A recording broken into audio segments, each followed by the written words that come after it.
ko, dun siya nag-aral. Gusto ko dito sa UP.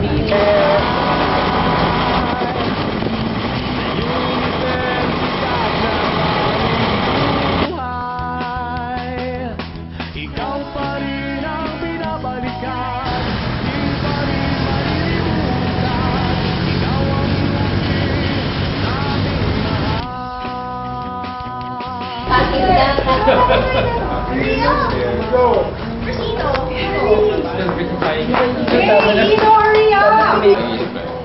Okay. Ang pinaka-natutunan ko mula sa Universidad ng Pilipinas ay ang karangalan ng pagiging Pilipino. Yan ang pinaka-nakuha ko, yan ang pinaka-ibabaon ko hanggang sa mamatay ako. Dito ko natuklasan yan na napaka-special pala na maging Pilipino ka. Napaka-galing, napaka-lawak ng kaalaman, napaka-dami ng kakayahan mo bilang isang Pilipino. At na-realize ko yun dito sa UP. Happy Centennial!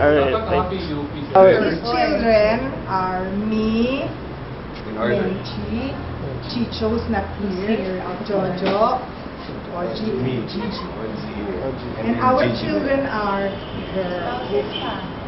our spouses are here. Everybody Our else. children.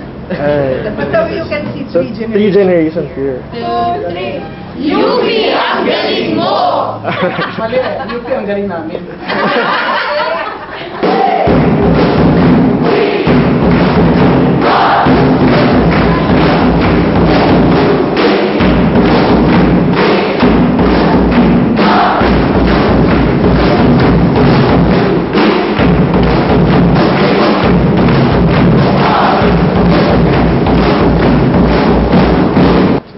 Maria Feliza Quiroz Mantaring, BSPT 1980. Jerome Mantaring, incoming student during this year.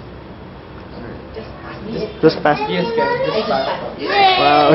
Congrats. Siyempre, yung UP kasi, it's a melting pot.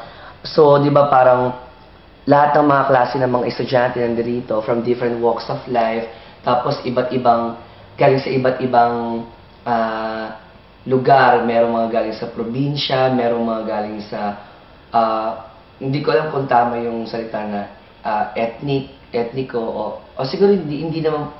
Lourdes Velez Mantaring, batch 1950, BS Chem. 50. Wow. I also taught there for 40 years.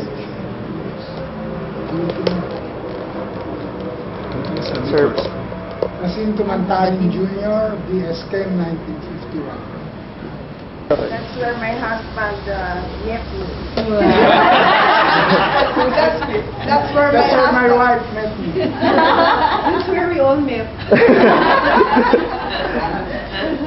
Because the UP education is different. I mean, you can go to La Salle Ateneo, but UP is different because you meet people from all walks of life. And the one thing I've noticed, even in hiring people now, is you hire people from UP, they're very resourceful. You don't have to handhold them. You can give them something, you're sure it will get done. It will get done. Lourdes Rosario Mantaring, BS Electrical Engineering 1987. Melissa Corazon Mantaring, Bachelor of Music 1978, Master of Music 1982. Brazil Salvano Mantaring, BSI graduated 1980, graduated medicine 1984, faculty of the College of Medicine and been teaching for 10 years. Jacinto Blas Velez Mantaring, BS Zoology 1980, Medicine 1984, and Masters in Clinical Epidemiology 2004, faculty of the UP College of Medicine. Everything I know comes from UP, and it has helped me a lot. The quality of education is very good, but on top of that, it really helps to be surrounded by students from all walks of life, which were all over the country, all sorts of interests. But sharing certain level of intelligence, of awareness that really helps you develop your own capabilities and talents. Rafael Lino Mantari, BS Computer Science, second year college.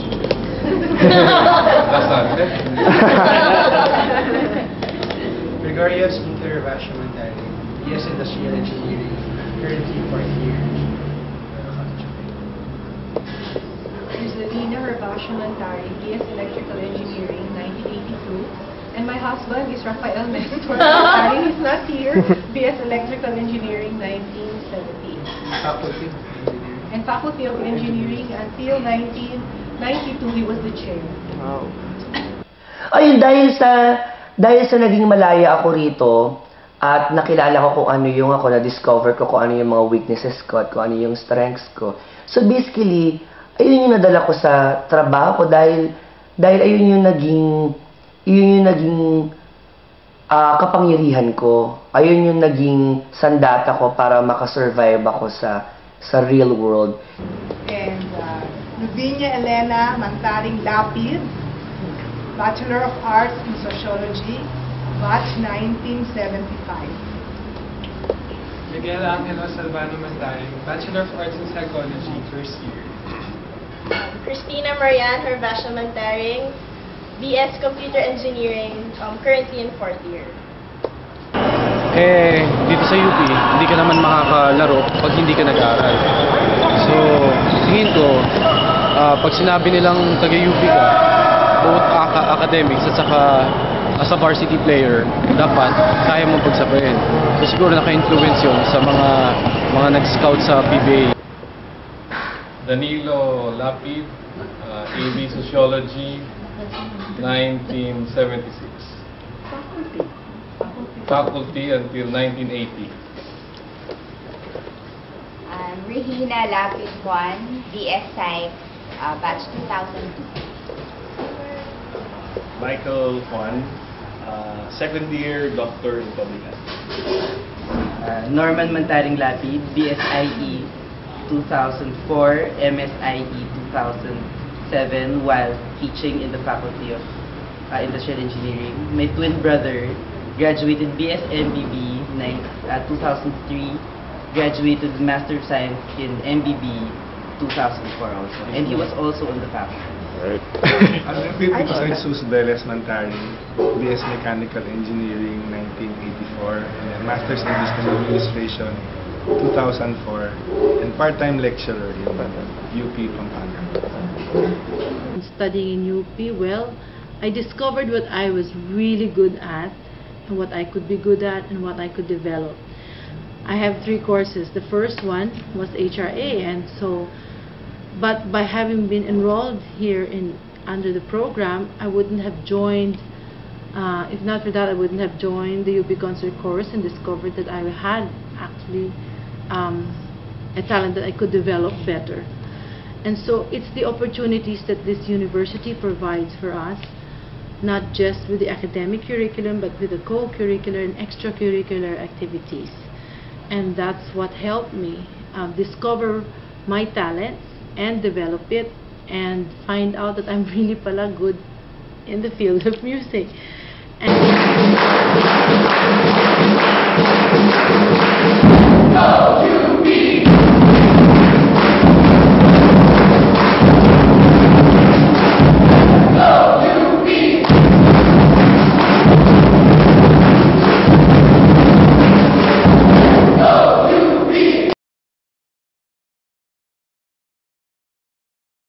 Yes, okay lang. Delta Lambda Sigma ako.